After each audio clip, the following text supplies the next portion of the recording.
Lemon news की crime team रखेगी अपराध जगत पर पैनी नजर।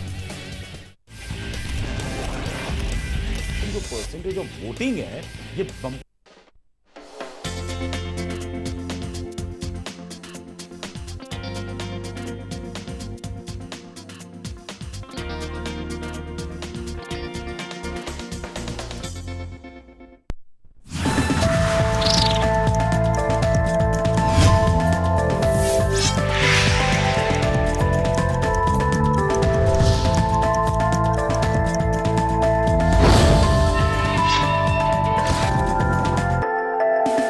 नमस्कार, मैं हूं अवनींद्र आशुतोष। बहुत बहुत स्वागत है हमारे खास कार्यक्रम मुंबई की आवाज़ में।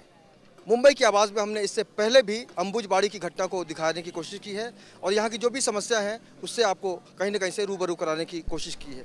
आज हम एक बार फिर से अंबुजबाड़ी के इलाके की जो समस्याएँ हैं उससे आपको रूबरू कराएंगे, इसलिए क्योंकि जिस तरह से इनके सामने वादे किए गए, सपोर्ट करने का भरोसा दिलाया गया, उससे पहले कुछ ऐसे चेहरे हैं जो लगातार उस समस्या से जूझ रहे हैं। हम कुछ चेहरे दिखाएंगे। हमारे कैमरामैन आनंद वर्मा सारे लोगों को अपने कैमरे में कैद करें ताकि इन जो ये सारे लोग हैं यहाँ पर, हर उम्र के लोग हैं यहाँ पर, और निश्चित रूप से इनके सामने बहुत सारी समस्याएं हैं जिसे हम मूलभूत सुविधा के रूप से जानते हैं, मानते हैं। और निश्चित रूप से कहीं ना कहीं से ये जो एक छलावा है, एक जो एक धोखा है, एक जो वादा खिलाफी है नेताओं की तरफ से, प्रशासन की तरफ से, आज हम उस मुद्दे पर बात करेंगे अंबुजबाड़ी के लोगों से और ये जानने की कोशिश करेंगे कि वाकई इनके साथ किस तरह का बिहेव रहा है सरकार का और नेताओं का। जाहिर सी बात है, चुनाव अपने अंतिम चरण में है और आने वाले दिनों में रिजल्ट आएगा, लेकिन समस्याओं का जो अंबार है लगातार यहाँ पर देखने को मिल रहा है। यहाँ पर काफ़ी सारे स्थानीय लोग हैं और हमारे साथ समाजवादी पार्टी के नेता शमशाद शेख साहब हैं,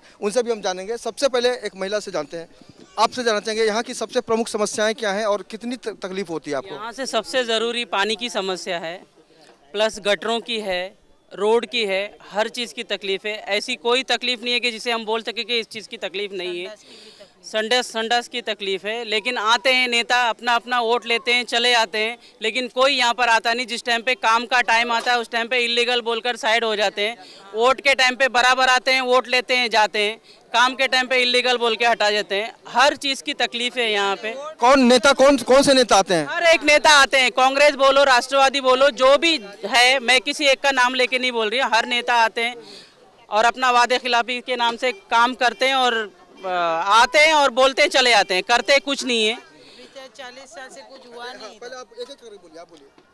बस यही तकलीफ है, हर चीज़ से हम लोग तकलीफ से जूझ रहे हैं, लेकिन कोई इसका हल निकालता नहीं। आपका नाम जानना चाहेंगे? मेरा नाम रजिया कुरैशी है, मैं समाजवादी से हूँ, बम्बई जनरल सेक्रेटरी हूँ समाजवादी से।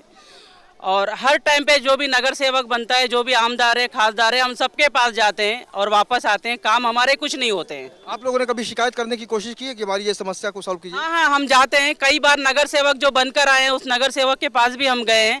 हमें सिर्फ आश्वासन मिलता है कि हाँ हो जाएगा, लेकिन होता कुछ नहीं है।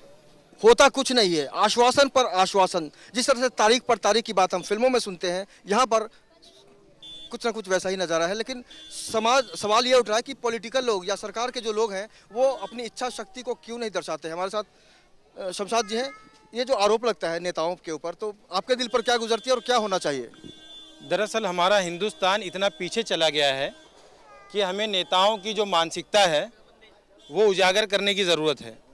आज इस अंबुजबाड़ी में लगभग 30,000 से ज़्यादा की आबादी है और मैं बता दूं कि यहाँ पानी का कनेक्शन नहीं है। पानी आज तक सरकार ने यहाँ लाया नहीं। यहाँ महिलाओं के लिए शौचालय नहीं बनाया गया।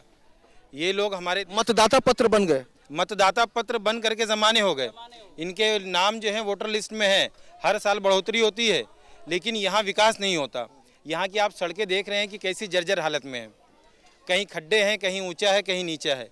यहाँ लाइट की परेशानी है, यहाँ पानी की परेशानी है, यहाँ कोई सरकारी स्कूल नहीं है। महिलाओं के लिए जो शौचालय की ज़रूरत थी, ये कहते हैं कि हम बनाएंगे, तो इतनी बड़ी आबादी को इन लोगों ने अब तक नज़रअंदाज कर दिया। जब हम यहाँ विकास की बात करते हैं तो ये कहते हैं कि ये बस्ती इलीगल है। अगर ये बस्ती इलीगल है तो मैं आपको बता दूं कि बम्बई के अंदर 54,000 बिल्डिंगें जिनको बीएमसी का एनओसी नहीं है, उन 54,000 बिल्डिंगों में आपने पानी का कनेक्शन दिया है। अगर ये बस्ती इलीगल है तो उनके भी कनेक्शन काट दीजिए, वो भी इलीगल है। तो जब बम्बई के आप बिल्डिंग में रहने वाले लोगों को पानी का कनेक्शन दे सकते हैं तो यहाँ बस्ती में रहने वाले लोगों को पानी का कनेक्शन क्यों नहीं? हमने जब बीएमसी से इसके लिए बात की तो उन्होंने कहा कि हमने उनको ये ह्यूमैनिटी के ग्राउंड पे पानी दिया है, वहाँ इंसानियत आपको नज़र आती है, लेकिन यहाँ गरीबों के पास आपको इंसानियत नज़र नहीं आती। यहाँ भी इंसान बसते हैं, बिल्डिंगों में भी इंसान बसते हैं। हम ये नहीं कहते कि उनका कनेक्शन काट दीजिए, हम ये कहते हैं कि यहाँ भी पानी का कनेक्शन दीजिए। यहाँ भी इंसान रहते हैं, यहाँ भी हिंदुस्तानी रहते हैं, और ये भी हिंदुस्तान का एक हिस्सा है जो इतनी बड़ी आबादी है। लेकिन जब भी बात की जाती है तो ये लोग नकार जाते हैं और सामने नहीं आते कि हम विकास करेंगे। जब इलेक्शन आता है तो ये लोग बारिश के मेंढक की तरह उभर के आ जाते हैं। इलेक्शन जाने के बाद यहाँ कोई काम नहीं होता, ना कोई आता है। तो हमारी बस सरकार से ये गुजारिश है कि अगर वो चाहती है कि आगे भी उनकी सरकार चले, अगर वो चाहती है कि यहाँ भी हिंदुस्तान में विकास हो, तो इस बस्ती का भी विकास हो, क्योंकि ये हिंदुस्तान का हिस्सा है। यहाँ के लोग भी इंडियन हैं और हम वोट करते हैं। यहाँ लगभग 25,000 के लगभग मतदाता हैं। तो इतने लोगों के होने के बावजूद आपने इन्हें पानी से महरूम रखा, लाइट से महरूम रखा, रोड का विकास नहीं हुआ, गटर नहीं बनाई, तो ये लोग कहाँ जाएंगे? अक्सर हमने सुना है कि हमारा जो संस्कार होता है, भारत में कहा जाता है अतिथि देवो भव।